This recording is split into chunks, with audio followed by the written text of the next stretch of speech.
The truest form of communication about who we are is silence.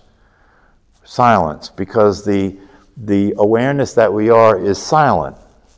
The awareness that we are is incomprehensible, and so once you speak about it, right? Once you speak about it, you're bringing it into some small version of what it is. You know, it's because it's an absolute reality, not a relative reality. And so a language is a relative reality, and if you speak about it, you're bringing the absolute into the relative.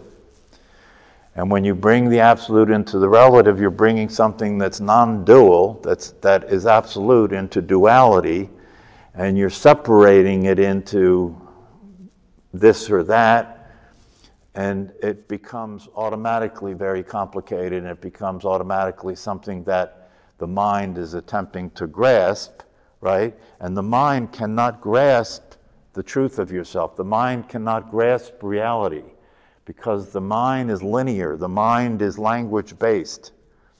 And so it's operating in a very limited fashion.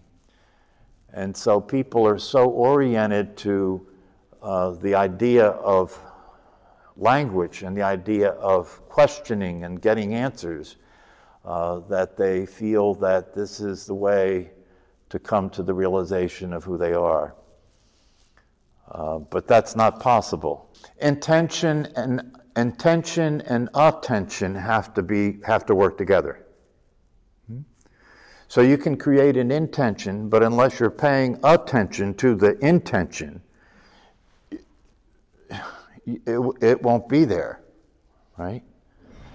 So attention is a necessary aspect of seeing and realizing and recognizing. For example, most people pay attention to that which is moving, pay attention to that which is in the world, right? Pay attention to that which gets their attention, takes their attention, right?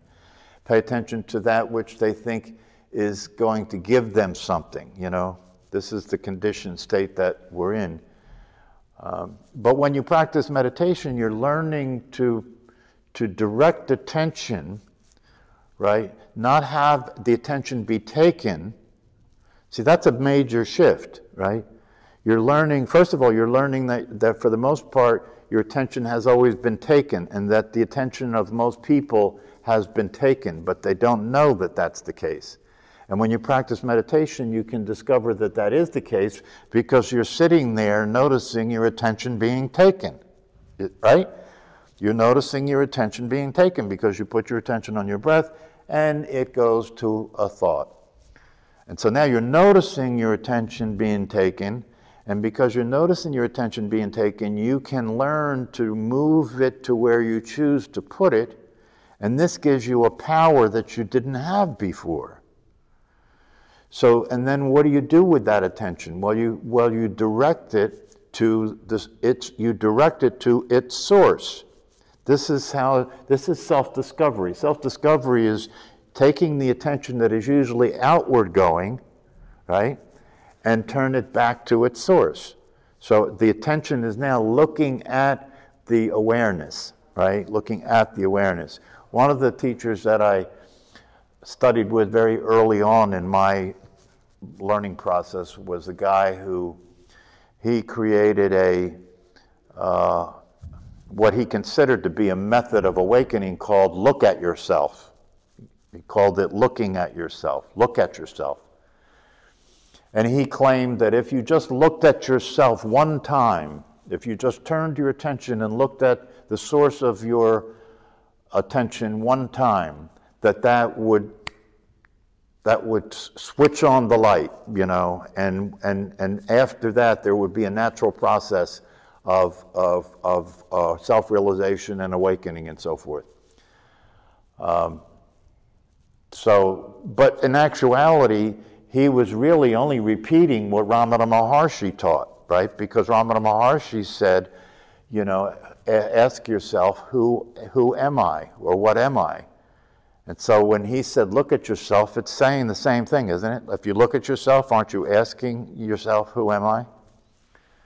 So yeah, but what you're saying is true, that Once you have an intention, the intention won't have power without attention, without paying attention to the intention.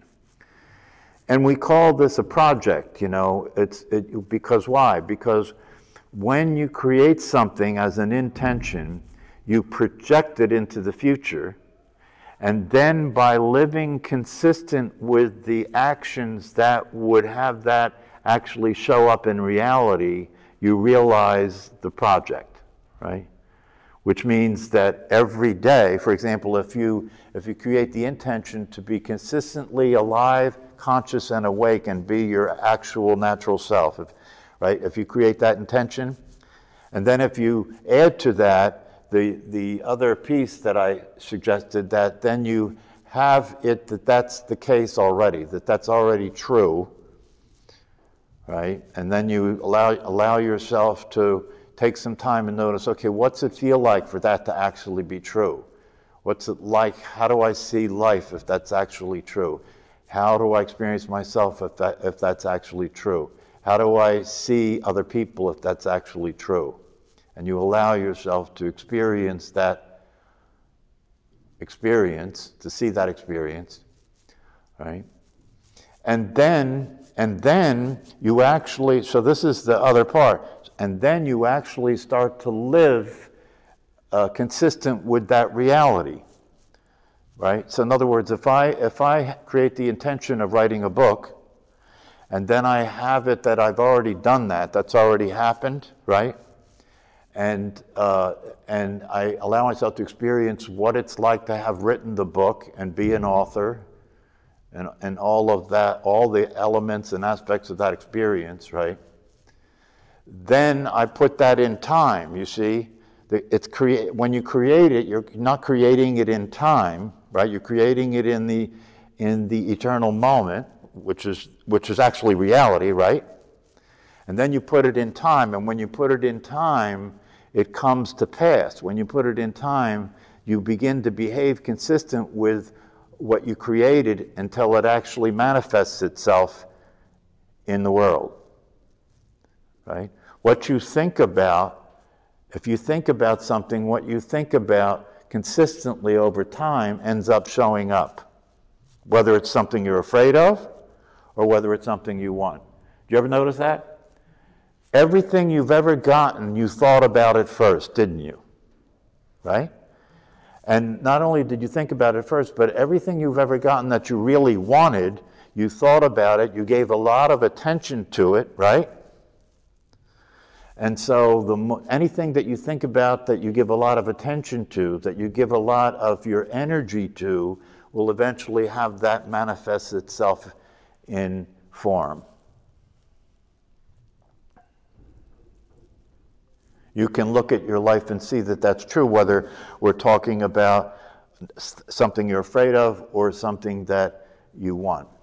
If you're a person who's in a relationship and you're insecure and you're afraid that the person that you're in a relationship might not love you or might stop loving you, and you worry about that all the time and you're afraid about that all the time, it eventually happens, right?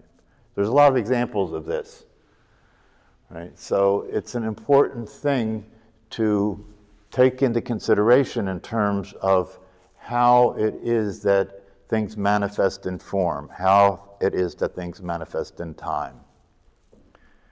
So I hope you take advantage of that Letting Go book.